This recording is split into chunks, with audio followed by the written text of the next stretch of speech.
One Piece a un univers absolument dingue. Mais malgré toutes les vidéos qu'il y a dessus, je trouve qu'on parle très très peu des races qu'on peut y trouver. Pourtant, c'est un vrai sujet, elles sont hyper différentes, elles ont chacune leur culture, leur histoire, leurs caractéristiques physiques et même leur place dans la société. Donc aujourd'hui, on va parler des races qui sont le mieux représentées dans One Piece. Comment ne pas commencer par parler des géants, la race qui physiquement est déjà la plus impressionnante. On est déjà entre 15 et 22 mètres pour les géants normaux, ceux d'aujourd'hui, et les géants antiques comme Oz peuvent quasiment atteindre 100 mètres. Physiquement, ils ressemblent à des humains, ils sont juste immensément plus grands, même si certains ont quand même quelques petites caractéristiques physiques, comme les cornes des géants antiques par exemple. D'autres ont même des proportions exagérées. Évidemment, je t'apprends rien, leur île c'est Elbaf, directement inspirée de la mythologie nordique. Mais on a pu voir récemment avec Ida qu'il y a d'autres îles de géants. Elbaf est l'officielle, celle avec leur roi, etc. Mais il y a apparemment d'autres îles peuplées de géants, même si honnêtement on sait pas grand chose dessus. On sait juste que Elbaf a visiblement du mal à accepter les géants qui viennent d'autres îles. C'est pour ça qu'ils ont rejeté Ida comme reine. Sur Elbaf, toute la société est construite sur la loi du plus fort. Au moindre désaccord, c'est la bagarre. Lorsque ça arrive, le vainqueur reste sur l'île d'Elbaf et par contre le perdant doit partir en exil jusqu'à ce qu'il soit capable de gagner. C'est pour ça qu'on a cette scène incroyable de Doré et Brogy qui sont en train de se battre depuis plus de 100 ans. Il n'y a pas de vainqueur, donc personne ne retourne sur Elbaf. Et justement, Doré et Brogy, ça reste des chefs. Et par honneur, ils ont préféré rester là-bas 100 ans à se cogner dessus plutôt que de tenter de retourner sur leur île. Les géants ont des légendes hyper fortes. Ils vénèrent Nika. Et justement, ils ont bien vu le nouvel avis de recherche de Luffy en Gear 5. Et quand les journaux sont apparus sur Elbaf, les anciens ont directement fait le lien. On voit Dory et Brogy hyper heureux de voir en direct Luffy en Gear 5 sur Egghead d'ailleurs.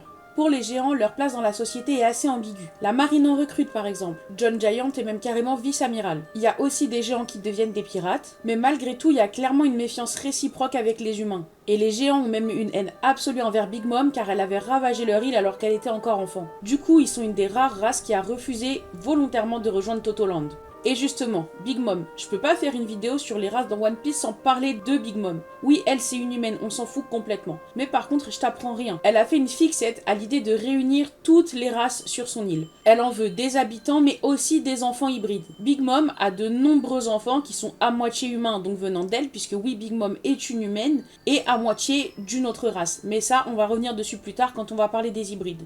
On connaît très peu et même un seul hybride géant humain à ma connaissance, c'est le fils de Gaban. Lui c'est simple, malgré le fait que son père soit un humain, il a toutes les caractéristiques d'un géant. Il va à l'école avec les autres enfants, il est de la même taille que les autres. Il est temps de parler des Minks. Ils sont trop sous-estimés à mon goût. Ça reste une race de guerriers naturels. Mais je suis injuste, parce que depuis l'arc Zou, en vrai, ils ont grave de la popularité. Même si avant Zou, on avait déjà vu des Minks. Il y a Beppo dans l'équipage de Trafalgar, et on avait aussi vu Pecom sur l'île des Hommes Poissons. Le visuel des Minks est très simple à expliquer, même si au sein de leur communauté on trouve encore différents groupes. Les Minks sont tout simplement des humanoïdes avec des caractéristiques animales. Mais attention, uniquement des mammifères à fourrure. On va voir des lapins, des chats, des chiens, des ours polaires, des lions, etc. Mais pas de reptiles, pas d'oiseaux. D'ailleurs, un petit fait à savoir, ils mangent eux-mêmes que des animaux qui n'ont pas de fourrure. Donc ils vont par exemple manger des crocodiles ou même des grenouilles. Je trouve que c'est un détail culturel qui dit beaucoup sur leur rapport à la nature. Comme je viens d'en parler, leur île c'est Zou. Et je sais même pas si on peut parler d'une île, puisque en vrai c'est tout simple. Puisque, comme je viens de le mentionner, leur île c'est Zou, même si en réalité c'est le dos de Zunisha, un éléphant géant qui se déplace en permanence. Et encore, géant, le mot est extrêmement faible. Il est absolument énorme. Zunisha marche dans l'océan depuis au moins 800 ans, en punition d'un crime qu'il ne précise jamais. Les Minks vivent donc dessus, isolés du reste du monde. Comme j'ai dit, on peut parler d'une tribu de guerriers.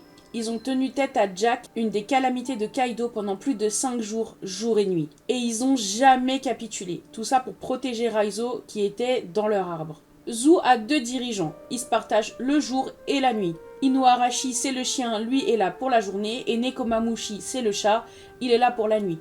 Il semblerait que ça n'ait pas toujours fonctionné comme ça, mais qu'ils se soient embrouillés il y a environ 20 ans, et que depuis, ce soit le fonctionnement qu'ils aient décidé d'avoir pour ne jamais être ensemble. Tous les Minks, même les bébés, semblent être capables de générer de l'électricité. Et ça, c'est leur attaque de base. Mais ils ont aussi une forme secrète, le Tsulong. Lors d'une pleine lune, s'ils fixent la lune directement, ils peuvent se transformer. Leur transformation est une amplification d'eux-mêmes. Fourrure blanche, yeux rouges, puissance décuplée, et leur électro en continu. Selon leur propre culture, ce serait ça leur vrai état, comme si c'était leur forme naturelle et qu'ils s'étaient bridés au quotidien. La transformation ne dure quelques minutes et on sait également qu'ils ont beaucoup de mal à la maîtriser, ça leur demande énormément d'entraînement. Les Minks appellent les humains des Minks singes dépourvus de fourrure. C'est pas une insulte, c'est juste leur manière à eux de nous percevoir, comme si on était des versions moins évoluées d'eux-mêmes. À ma connaissance, il n'y a pas d'hybride entre Minks et humains de connus aujourd'hui. En tout cas, je suis pas au courant. Maintenant, les Tontata, ou les nains si t'es impoli. Ils font environ 20 cm. Ils tiennent dans la paume de la main. Mais te laisse pas avoir par leur taille, hein. Un seul Tontata peut détruire un bâtiment. Ils sont incroyablement rapides et forts pour leur corpulence. C'est presque comparable à des fourmis en fait. Ils utilisent même un art martial unique, le Tontata combat. Il leur permet de soulever et de projeter des personnes qui font plusieurs fois leur poids. Si on parle de leurs traits distinctifs physiques, au-delà de leur très petite taille, ils ont un nez pointu et une queue touffue en plus. Mais attention, leur queue, elle est en os et en muscles très durs. C'est pas du tout de la fourrure. Oda a précisé dans un SBS que leur espérance de vie est de 150 ans. Ils vivent donc plus longtemps que les humains en moyenne. Ils ont leur propre royaume, le royaume de Tontata, et ils vivent sous l'île de Greenbeat, juste à côté de Dressrosa. Leur culture existe depuis des centaines d'années. Il y a plus de 900 ans, ils ont conclu un accord avec la famille Don Quichotte, la famille de Doflamingo. Ils leur promettaient abri et ressources contre du travail manuel. Ce qui était censé être un partenariat à la base est devenu de l'esclavage. Les Tontata ont travaillé dans l'ombre pendant des siècles, et les habitants de Dressrosa profitaient d'eux sans même savoir qu'ils existaient. Ils étaient confondus avec des fées qui faisaient disparaître les objets. Après le siècle oublié, la famille du roi Riku, quand ils ont appris leur situation, il était extrêmement attristé et il les a libérés. À la suite de ça, ils ont couvert Dressrosa de jardins et de fleurs en remerciement. C'est les Tontata qui ont rendu l'île aussi belle. Malheureusement, ça aura duré jusqu'à ce que Doflamingo reprenne le contrôle. Il a recommencé à les exploiter pour produire les smiles. Les Tontata sont extrêmement naïfs et ils ont tendance à faire confiance à n'importe qui. Mais paradoxalement, ils sont d'une loyauté absolue envers ceux qu'ils considèrent comme des héros. Je ne l'ai pas précisé pour les géants et pour les minks, mais a priori, toutes les races sont capables de consommer des fruits du démon. Les Tontata ne font pas exception. Pour les hybrides humains Tontata, c'est particulier, parce qu'on sait qu'ils existent. Gaban les a mentionnés, mais on n'a aucun exemple. On sait pas du tout qui c'est. Ça s'appelle les Dusundada. Mais vu comment Gaban en parle, il pourrait s'agir de forgerons naturellement exceptionnels. Et les hommes poissons maintenant. Eux, comme leur nom l'indique, c'est pas compliqué. C'est la fusion entre un humain et un poisson. Mais attention, je suis pas en train de t'expliquer que c'est comme ça qu'ils sont nés à la base. Je dis juste que leur visuel, ça correspond à vraiment un mélange entre les deux. Et eux, comme les minks, il y a encore beaucoup de sous-catégories dans leur race. Les requins, les pieuvres, les raies, les thons, les mérous, etc. Par contre, les hommes poissons sont confondus avec les sirènes, mais pourtant c'est pas la même chose. Les hommes poissons sont capables de respirer aussi bien sous l'eau que sur terre. Et évidemment, sous l'eau, ils sont en moyenne 10 fois plus forts que les humains. C'est écrit noir sur blanc. Pour leur île, c'est toujours pas compliqué, c'est l'île des hommes poissons. Là-dessus, personne s'est trop cassé la tête. Elle est située au fond de l'océan et accessible uniquement en sous-marin via la Calm Belt, ou via l'arbre d'Ève qui filtre la lumière des profondeurs. Leur chef, le roi Neptune, c'est un énorme triton. Et accessoirement, c'est le père de Shirahoshi, mais ça c'est un autre sujet. Ce qu'on appelle leur île correspond surtout à une très grande ville construite dans des bulles d'air sous l'eau. Et ça par contre, ça n'a pas été expliqué, mais j'ai pas bien compris pourquoi ils vivent pas sous l'eau à proprement parler. Ils sont bien sous la surface de l'océan, mais dans une énorme bulle d'air, alors que par nature ils sont capables de respirer sous l'eau. Mais il est temps de parler de ce qui est un peu plus sombre. Leur histoire est quasiment une des plus tragiques de One Piece, je trouve. Jusqu'à il y a environ 200 ans, les hommes poissons et les sirènes étaient tout simplement considérés comme des poissons. Rien d'autre. Pas comme des êtres intelligents, que pourtant ils sont. Ils ont lutté pour gagner leur statut aujourd'hui, mais malgré tout, la discrimination persiste encore. Sur l'archipel Sabaody, ils sont vendus comme des esclaves. Et sur leur propre île, comme on a pu voir avec Oddie Jones et tous ses partisans, il y a encore aujourd'hui une immense tension entre ceux qui veulent la paix avec les humains et ceux qui les détestent de manière viscérale. Et dans l'histoire assez récente des hommes poissons, il y a deux figures encore hyper ancrées. Malheureusement, les deux ne sont plus là aujourd'hui, mais ça représente bien les deux visions des choses. Et quand je vais te dire de qui on parle, tu vas comprendre pourquoi encore aujourd'hui, j'arrive pas à savoir avec qui je suis le plus d'accord. Déjà, Fisher Tiger. Je sais qu'on n'en parle pas souvent parce qu'on n'a pas beaucoup d'infos, mais on sait qu'il a escaladé Marie-Joise tout seul pour aller libérer les esclaves. Malgré sa haine envers les humains, il a libéré tous les esclaves. Il n'a pas fait de tri, il a libéré tous ceux qu'il pouvait. Et à la suite de ça, il a fondé les Pirates du Soleil, d'autres hommes poissons avec qui il est parti écumer les mers. Et disons en opposition à lui, même si c'est pas le terme exact, il y avait la reine Otohime. Elle était pour la paix avec les humains. Elle collectait des pétitions pour que son peuple puisse vivre en harmonie à la surface. Mais malheureusement, ces deux personnages ont eu une fin tragique. Fisher Tiger, lui, il est mort après avoir refusé une transplantation sanguine venant d'un être humain, alors que ça aurait fonctionné. C'est pour ça qu'on a plus tard cette scène hyper forte où Jinbei accepte de donner son sang à Luffy. Parce que oui, les hommes poissons ont été tellement traumatisés que malgré que Luffy les ait sauvés, quand il en a eu besoin, aucun n'a réussi à accepter de donner son sang pour lui. Jinbei, ce grand homme, est arrivé et l'a fait. Otohime, elle, malheureusement, elle a été assassinée par Oddie Jones. Lui, il se prétendait porteur de la volonté de Fisher Tiger, mais Fisher Tiger n'aurait jamais commis ce genre de crime. Il voulait sauver son peuple, il voulait qu'ils soient libérés, plus traités comme des esclaves, mais il n'était pas non plus pour la violence de cette manière. Et surtout, il n'aurait jamais tué une de ses semblables. Évidemment, je t'apprends rien, les hommes poissons comme les Tontata, ils ont aussi leur propre art martial, le karaté des hommes poissons. Et oui, il y a des hybrides hommes-poissons humains. Déjà, bien sûr, il y a Katakuri, mais il y avait aussi des Lingers dans l'équipage de Doflamingo. Je sais pas si tu t'en souviens. Il est temps de parler des Buccaneers. Je sais qu'ils sont beaucoup moins présents que les précédents, mais je suis désolée. Kuma, les larmes, tout ça, pour moi, c'était un truc de fou. Malheureusement, les Buccaneers, c'est une race qui, à notre connaissance, est éteinte. Puisque, je suis désolée, c'est hyper triste, mais pour moi, Kuma, on peut plus considérer qu'il est vivant aujourd'hui. Eux, ils ont du sang de géants dans les veines, mais c'est pas pour autant qu'ils sont reconnus comme juste des descendants géants humains. Par contre, ça leur donne une taille plus ou moins entre les deux. Leur histoire est vachement liée au siècle oublié. Le gouvernement les traque depuis des générations et des générations. Quand ils ont identifié la famille de Kuma, ils les ont directement réduits en esclavage à Marijois. Même la femme humaine qui avait eu un enfant, donc avec un boucanier qui était Kuma. Aujourd'hui, on sait toujours pas quel est exactement le crime qui leur est reproché. On sait juste que c'était d'envergure mondiale. Après voilà, tu connais comme moi le gouvernement mondial, il suffit qu'ils aient juste pas été d'accord avec eux et ça a suffi à les exterminer totalement. Par contre, on sait que les Buccaneers sont liés à Joy Boy, ça veut pas dire que c'est des descendants, juste ils ont un rapport avec lui, et le gouvernement mondial a voulu à tout prix effacer toutes ces informations. J'espère qu'avant la fin du manga, on aura quand même plus d'explications. Une chose intéressante qu'on va retrouver aussi par exemple chez les géants, c'est que les Buccaneers de génération en génération, ils se sont transmis la légende de Nika. On voit bien avec Kuma qui apprend même la danse de Nika à Bonnie avec le petit chant qui va avec. Trop mignon.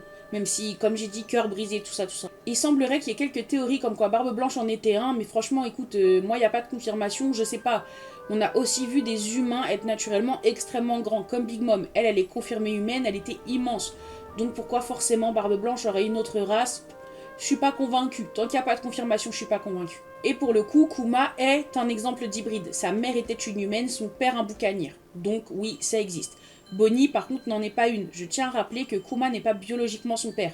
Même si bien sûr que si, c'est son père, mais t'as compris quoi. Biologiquement, non. Ensuite, maintenant, les Lunaria. Eux, carrément, c'était une race qui officiellement était éteinte. Ils vivaient exactement là où se trouve aujourd'hui Marijois, au sommet de Redline. C'était appelé le pays des dieux. Et ça, c'est Barbe Blanche lui-même qui les a décrits comme des dieux, des êtres qui régnaient là où aujourd'hui il y a des dragons célestes qui squattent comme des... Bref, physiquement, ils sont vachement humanoïdes aussi. Mais ils ont quelques traits distinctifs. Déjà, ils ont la peau foncée, des longs cheveux argentés, des yeux rouges et des ailes dans le dos, hein, comment ne pas en parler. Et carrément, sur leur dos, il y a une flamme qui brûle en permanence. Et cette flamme, c'est même la clé de leur puissance. Tant qu'elle brûle, ils sont quasiment invincibles. Par contre, quand elle s'éteint, et ils peuvent le contrôler, ils deviennent beaucoup plus vulnérables, mais ils gagnent en vitesse. Et ils peuvent aussi créer et manipuler le feu à volonté. En fait, ils sont tous bouffés le Merameranomi, quoi. Un petit cheat code. Maintenant, vu leur force et le fait que visiblement ils étaient respectés par les autres races, pourquoi ils se sont éteints? Et tout simplement pour probablement la même raison que d'autres espèces, parce qu'ils se sont battus intensément contre les forces qui ont fondé le gouvernement mondial pendant le siècle oublié. Et malheureusement, comme tu le vois aujourd'hui, ils ont perdu. Et il est probable que le crime en question que reproche le gouvernement mondial aujourd'hui à énormément de peuples, c'est juste de leur avoir résisté pendant cette période. Et pour être sûr de ne jamais vivre de nouvelles révoltes et surtout exterminer les peuples avec des forces particulières, le gouvernement mondial les a traqués, pourchassés pendant des centaines d'années et aujourd'hui encore, ils offrent 100 millions de berries pour toute information sur un Lunaria. Maintenant, il est temps de parler des exemples connus. Bon, y a King, je vais pas te faire un suspense pendant une demi-heure. King est a priori le dernier descendant des Lunaria, en tout cas à notre connaissance. Je vais pas m'attarder là-dessus parce qu'il est temps qu'on parle de l'autre. Imu. A priori, c'est un Lunaria. Ça n'a pas été confirmé pour l'instant à 100%, mais il en a quand même beaucoup les traits. Les ailes, la peau sombre, les longs cheveux argentés, etc.